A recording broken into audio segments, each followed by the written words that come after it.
Hi, I'm Derek Jensen. This is Resistance Radio on the Progressive Radio Network. My guest today is Graham Linehan.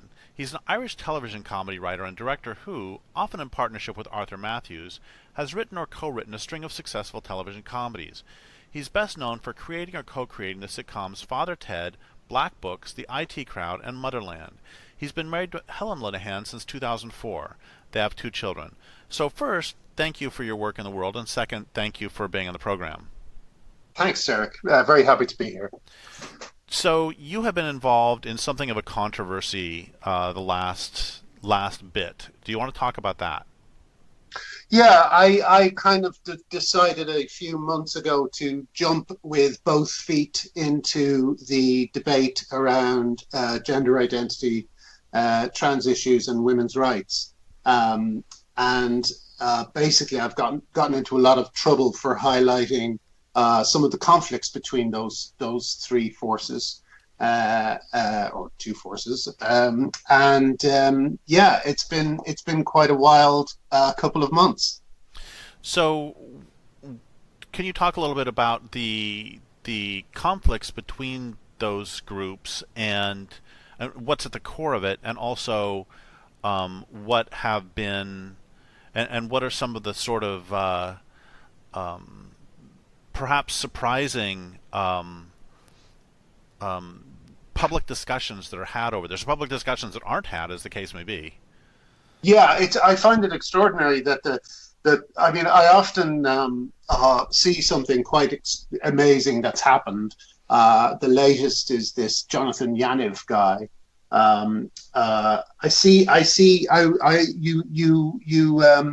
You witness some of these things and you post about them.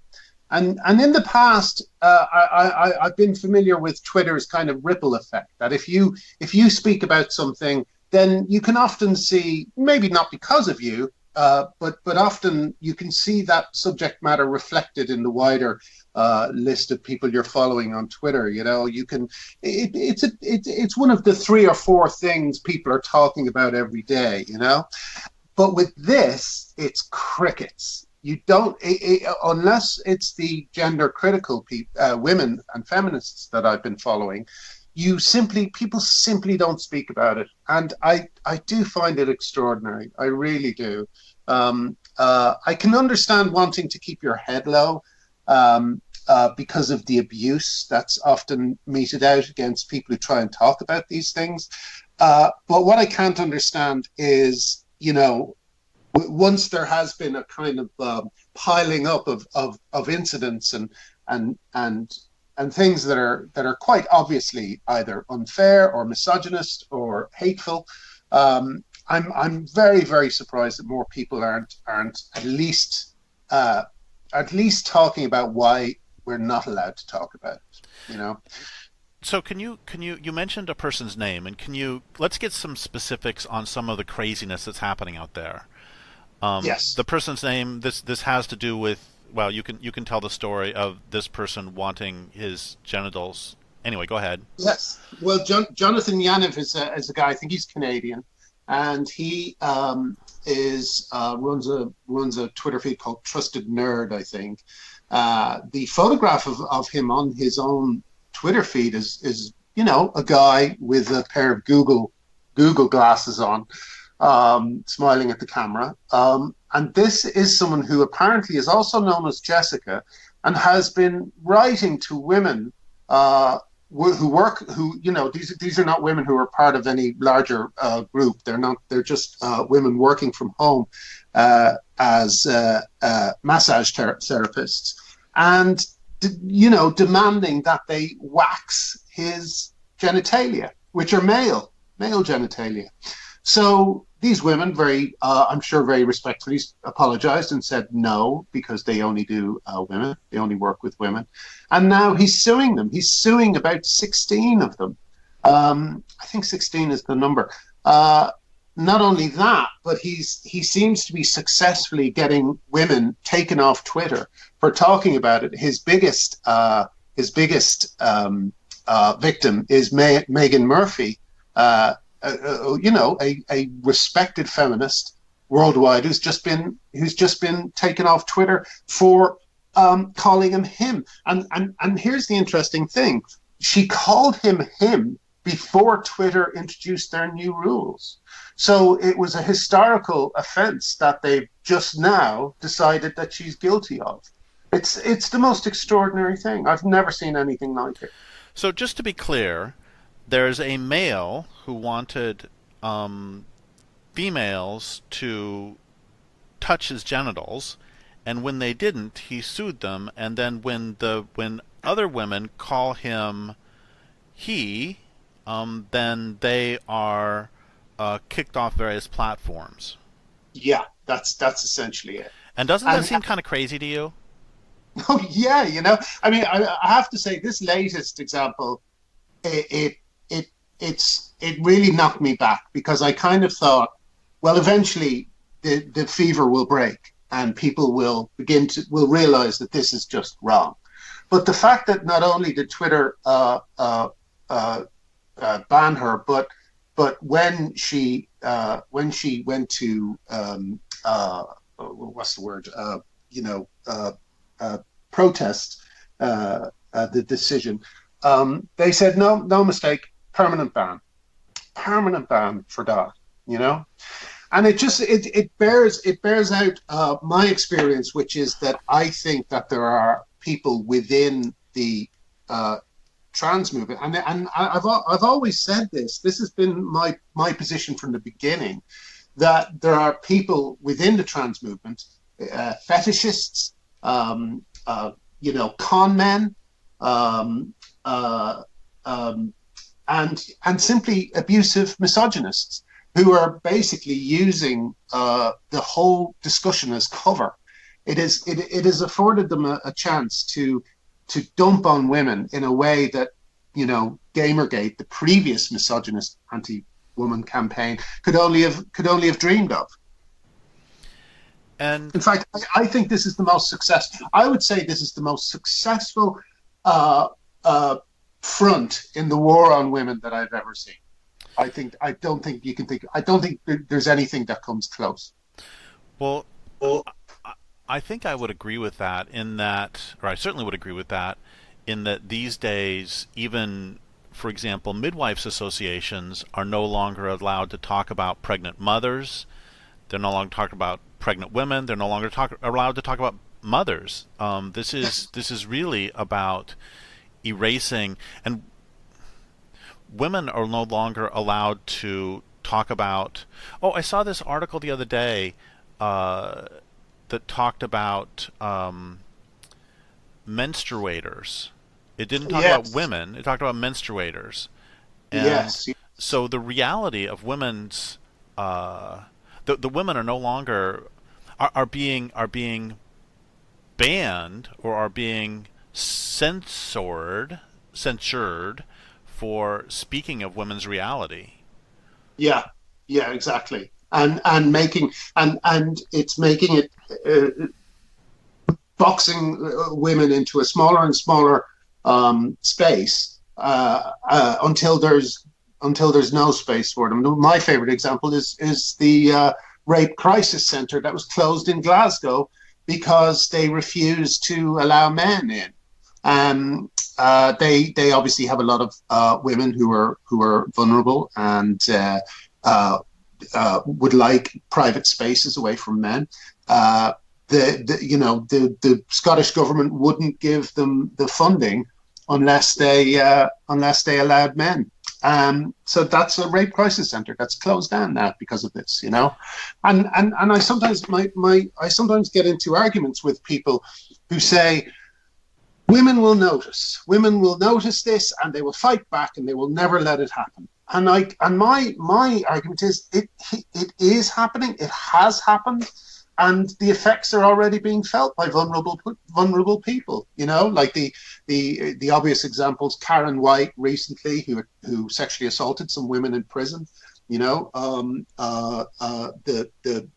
various paedophiles who are identifying as women, not only to get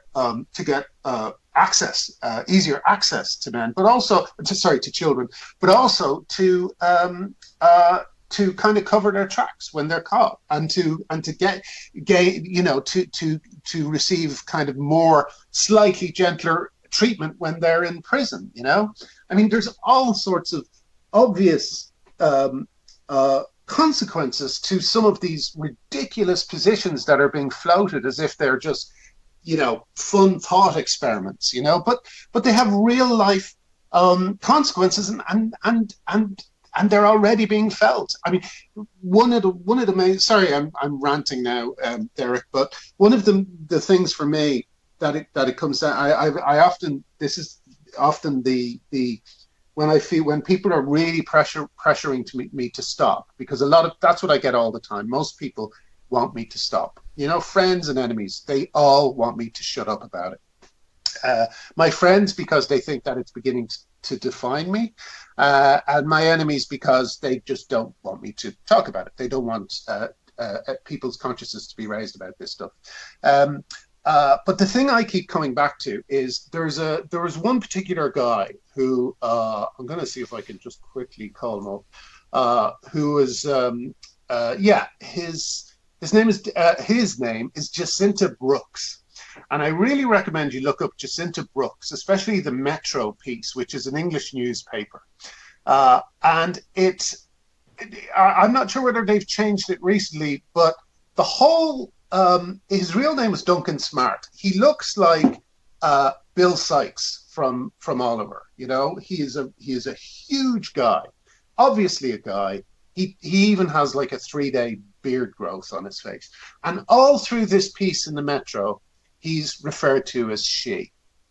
And my argument to all my friends and the people who love me and are worried about me for getting involved in such a inflammatory discussion, my argument is I cannot write comedy in a world where a bloke like that is called she all through a newspaper article, because it is the fundamental basis of reality. It's like 2 + 2 = 4. Comedy is not possible in that world, and I would argue that most forms of journalism, most forms of trying to relay what life is like in another form, whether it be a novel or whatever it happens to be, these things are no longer possible in a world as insane as that. So for me, I feel like I'm defending my own sanity. Because if I'm living in a world like that, I will go nuts.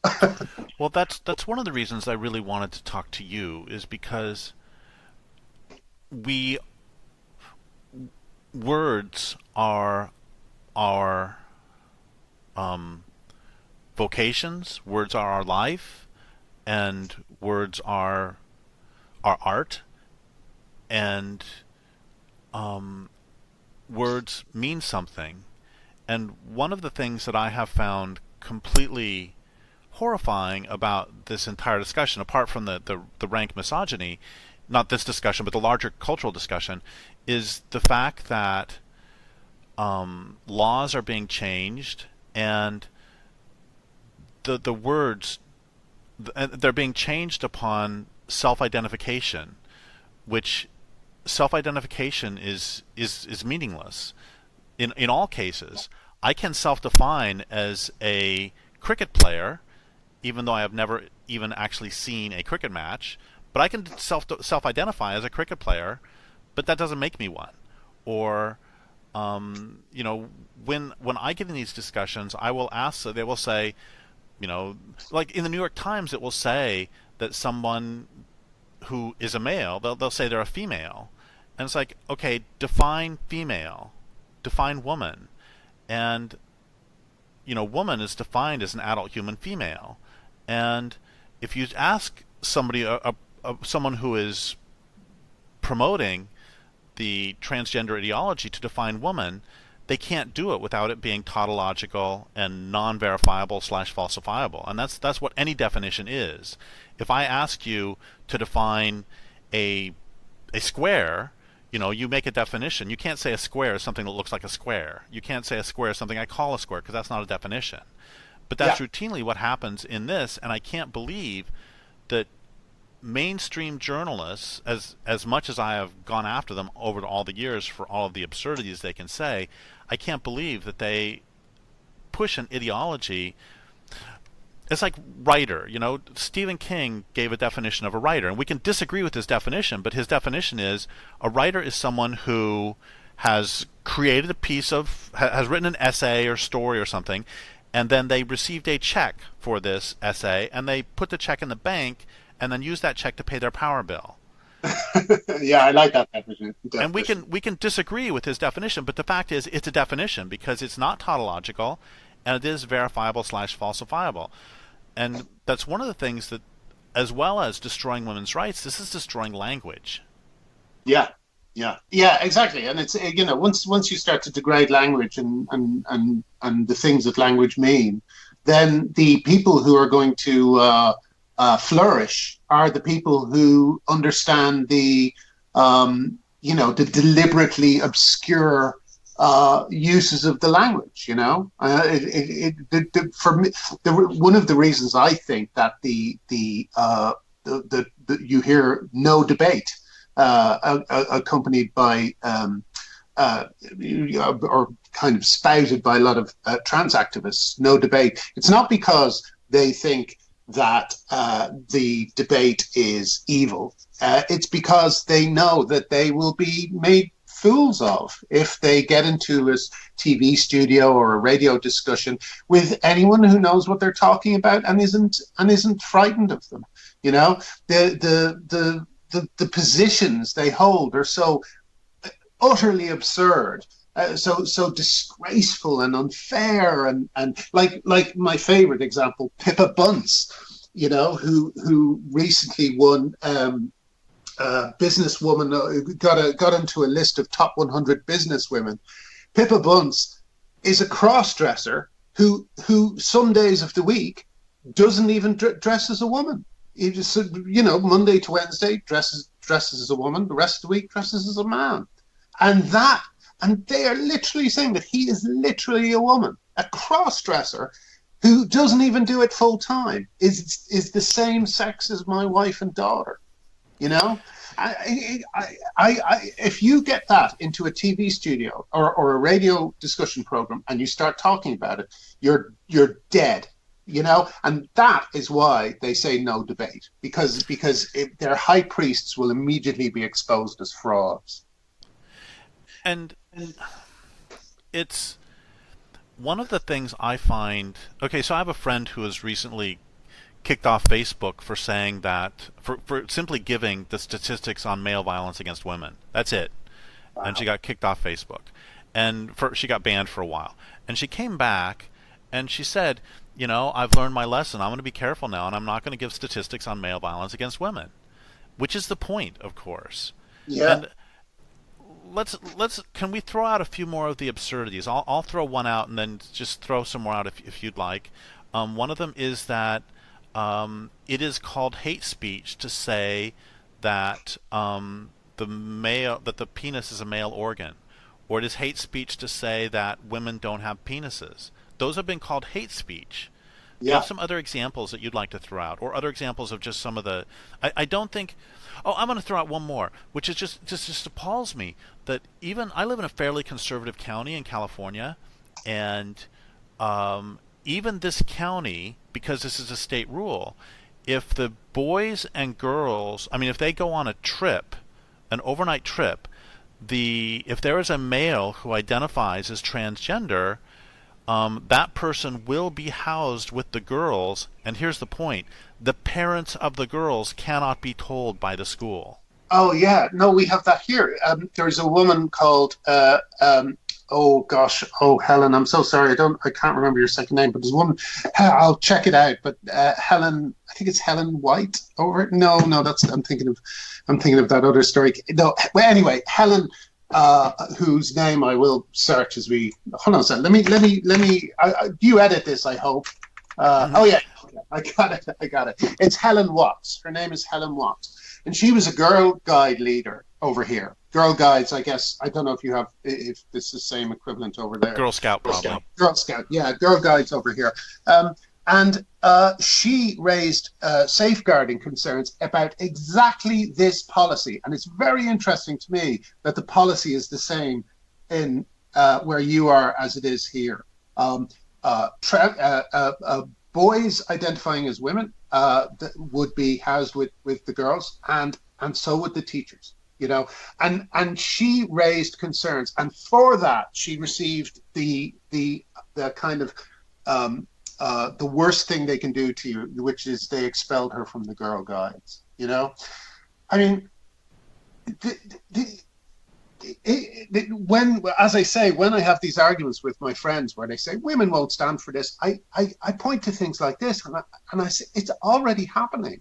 It has happened, and we're already, we already need to catch up with all this stuff, But that's a brilliant example. I mean, that's just obviously ridiculous, and dangerous, and obviously ripe for exploitation by child abusers.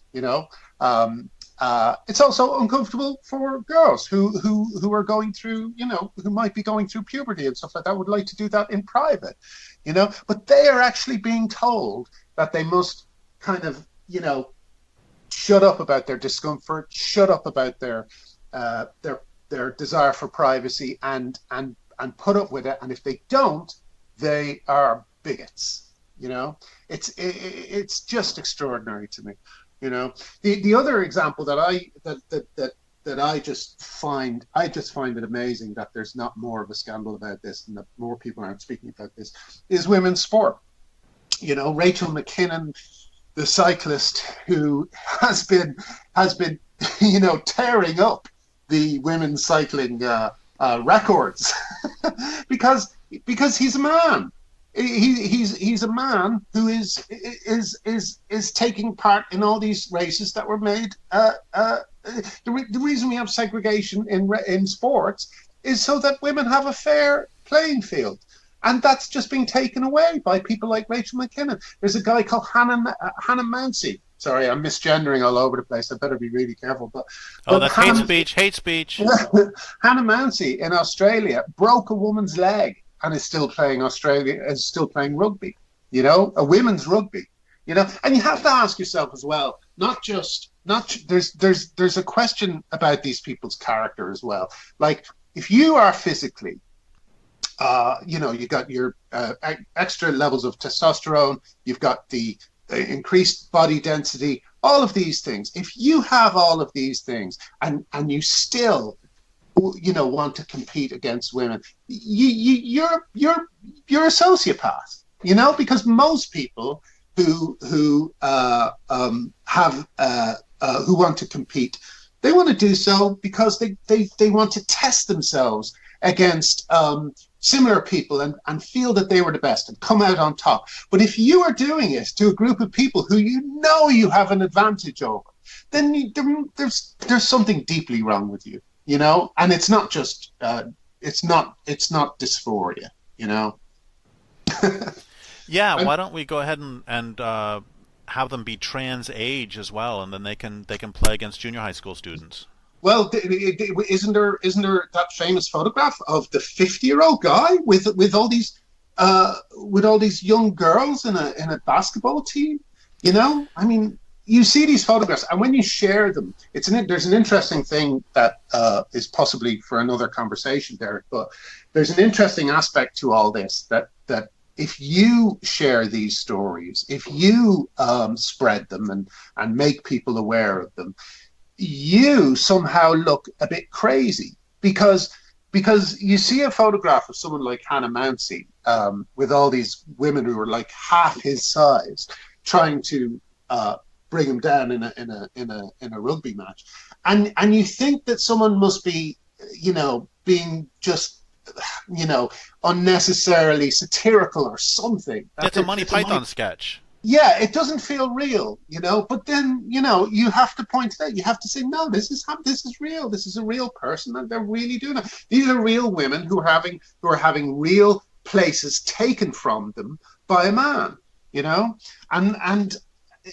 I refuse to believe that I think that there are, people. I think gender dysphoria is a very real thing. I'm friends online with a lot of trans women who are gender critical, and they believe themselves to be men who suffer from gender dysphoria. That's how they define it.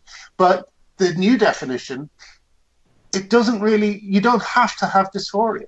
You just have to have a feeling, like a little kind of a kind of I don't know, just a fancy, you know. Actually, maybe we better not get into this. This is getting into very dangerous territory, Derek.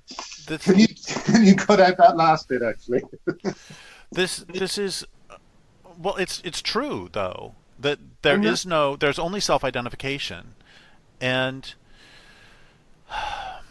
Well, I'll give you an I guess example. I guess the, Jess Bradley, who was the kind of trans woman who was in the NUS. They got caught exposing themselves, flashing their penis in at work. And it's like, well, what kind of gender dysphoria is it where you're also a flasher? You know, it just and doesn't make sense. It doesn't make sense. and we end up with absurdities like a newspaper could say that she flashed her penis, Yes, which or and, breaks and my brain. and absurdities that where pedophilia, which is basically a male crime first and foremost. I know there's a few outliers who are female who are pedophiles, but generally it's a male crime, and that is now the figures for female pedophilia are going up now because of pedophiles who identify as women. It's insane, and it's funny, but you do sit here and I hear myself talking about it, and you do sound crazy. You do sound crazy because none of this stuff sounds possible, but it's all happening, and it just confuses me that more people aren't as angry about it as I am. So how did this come to pass that we can talk about um, men who are quite big playing women's rugby with a straight face, and how did the New York Times get so they can talk about the female penis? How did we get here, and how do we get away from this place? I don't know. I mean, I think I'm one of the I do think that there is a couple of things at play. One is social contagion, obviously. I think that has a lot to do with it, but I also think there is a element of social engineering. Because I noticed that a lot of the people who are trying to shut down debate and who are framing every concern that women have as hate speech and all this sort of thing. They're often people who are involved in tech in some way. I know. You get someone like Amy Challoner who had something to do with a blocking tool over here. She's still on the trans advisory board at Stonewall, and she boasted about having a block list that blocked something like 50,000 women. So there's all these people who think that they think they're being good by joining up with a block list. But what they don't realize is that the block list is not just taking in, uh, you know, uh, I don't know, right wingers or whatever it is, but it's taking in left wing women, it's taking in older women, it's taking in feminists, lesbians, it's taking in, anyone that Amy Challoner and her friends decide is someone they don't want to be hearing from. So you get a whole kind of chunk of the population who just disappear, you know, disappear from your online experience. Is That's got to have an effect. is Amy Challoner the one the young boy Mm. whose father, and you don't have to agree with the quote misgendering, but anyway, is that the young boy Yeah, whose that's you're thinking of the right one. Yeah, whose father was uh, torturing a young girl up in the attic? yeah. He recently got 22 years for it. And here's the thing, Derek. This is the thing. Another thing that Why can't we talk about that in public? Here's an interesting aspect to it. As I say, Amy Challoner is on the board of Stonewall, and Stonewall advised the Girl Guides on their trans policy. You know, so at the very least, I mean, obviously, you don't want to blame someone for the sins of their father, but Amy Challoner continued to employ him as an election agent after he was charged. So she knew about the charges, and even with that, she didn't withdraw herself from that position. You know, he presumably spoke to her about safeguarding issues. Why is she still giving advice to Stonewall? You know, it's just mind blowing to me how out in the open all this stuff is, and how shameless they are about it. You know.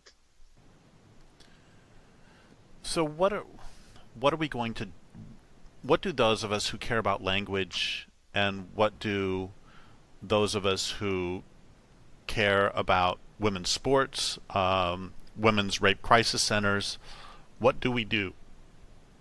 I don't. I mean, I am getting a little bit exhausted from the isolation of it. Of talking about it.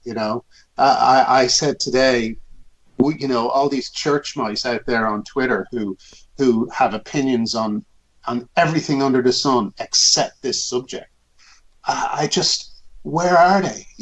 I mean, I understand you don't want to be subject to the kind of harassment that me and my family have received, but surely, I mean, one of the reasons I did this was because I wanted to kind of, I realized I didn't have any work on, so there was nothing they could try and use a letter writing campaign or like that to shut me down. I knew that I could take a few hits, but I was hoping that once I'd taken a few hits, other people would say, "Oh no, hang on a second, Glinner isn't saying anything." Sorry, that's my Twitter name. Glinner isn't saying anything, controversial here. He's just saying that women need private spaces. Their sports need to be segregated because otherwise it's unfair.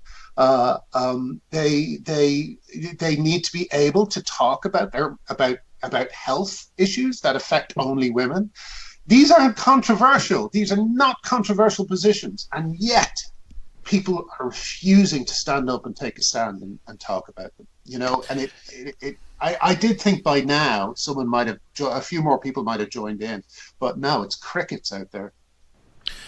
It's extraordinary how this is really a forbidden topic. That I've written books about bringing down civilization, for crying out loud, and I've written books about militant resistance to capitalism. I've written books about all sorts of controversial topics, and I recently had a book that was pulled by the publisher because I dared to critique queer theory and transgender ideology as a small part of a larger book. And this same publisher had published all sorts of other controversial topics, but this is a topic that it's the third rail on the subway. If you touch it, you die. Yeah, yeah, And I find it just it's like a friend of mine says that if you want to know what is the real power behind society, you find what you cannot talk about, and what you cannot talk about is male power. yeah, yeah. Exactly. That's very well put. I think that's Well, it. it was said by a woman.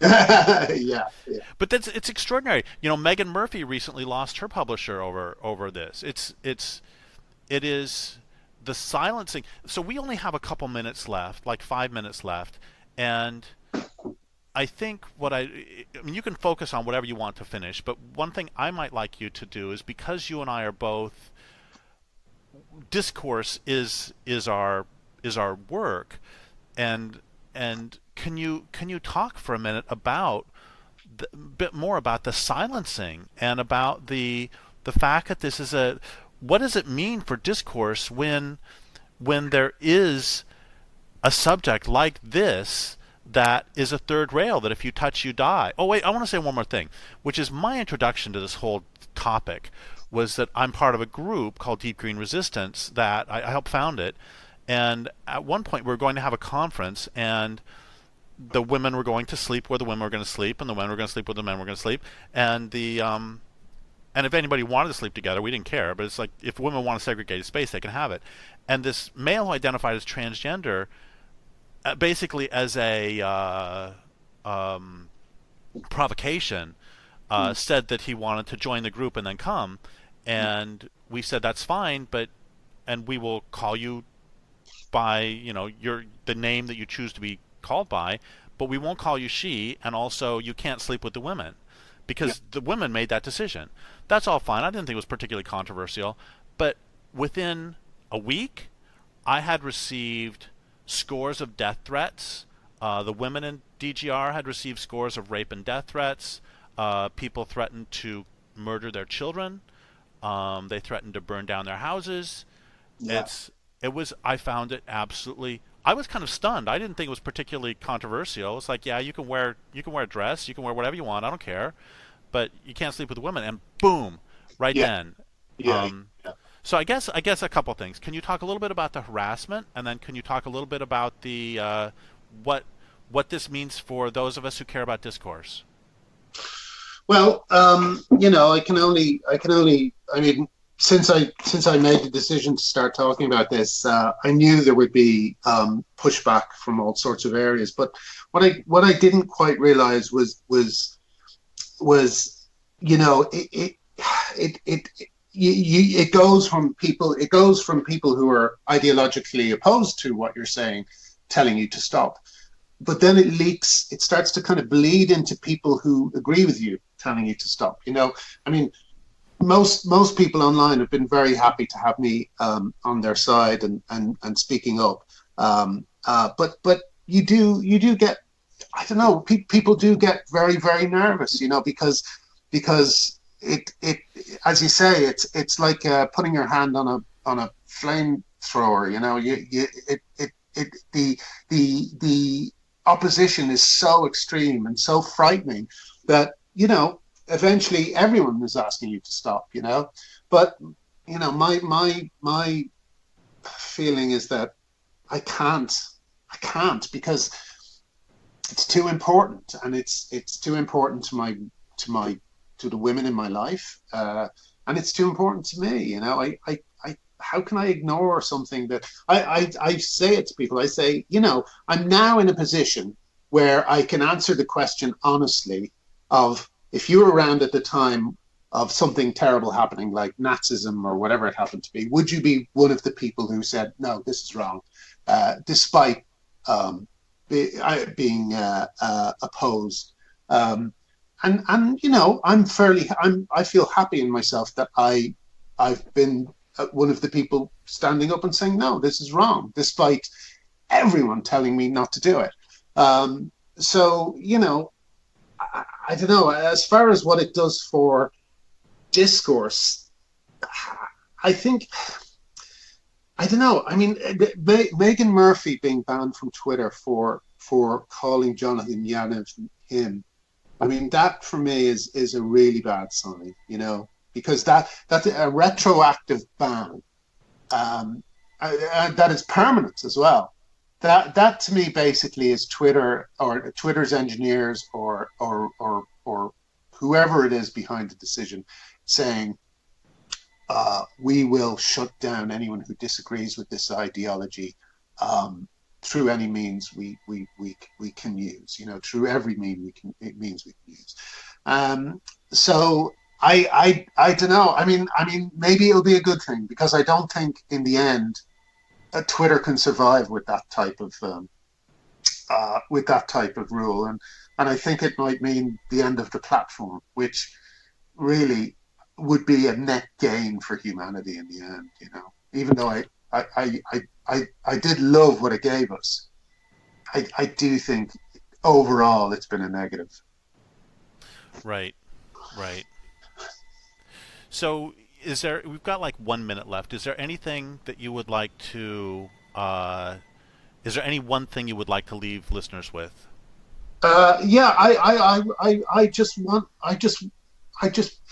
want people to remember that there's strength in numbers, and there's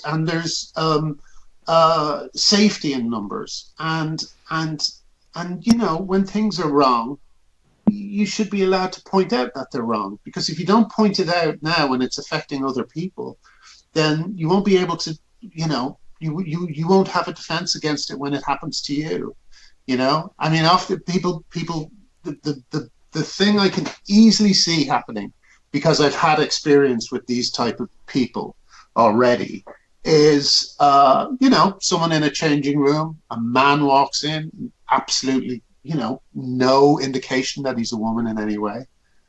The woman challenges it. The man says, "No, I'm sorry, I'm a woman. This is my female beard. This is my female penis." You know, and you're guilty of hate speech. You know, that's gonna. If you don't think that's gonna happen, I don't know what world you're living in because it's already happened. And I would. The last thing I want to say on this is I want to do a quote by Andrea Dworkin, and then if you could respond to it very briefly. I love this quote, and it has to do with everything we're talking about. She said, "Those of us who love reading and writing believe that being a writer is a sacred trust. It means telling the truth. It means being incorruptible. It means not being afraid and never lying." So I would like to thank you for standing up for women, and I would like to thank you for standing up for truth. Oh, well, thank you very much, Derek. That means a lot. That means a lot. I hope I didn't come off too ranty. No, it's all great. So um, I would like to thank listeners for listening. I would like to thank you for speaking the truth. And my guest today has been Graham Linehan. This is Derek Jensen for Resistance Radio on the Progressive Radio Network.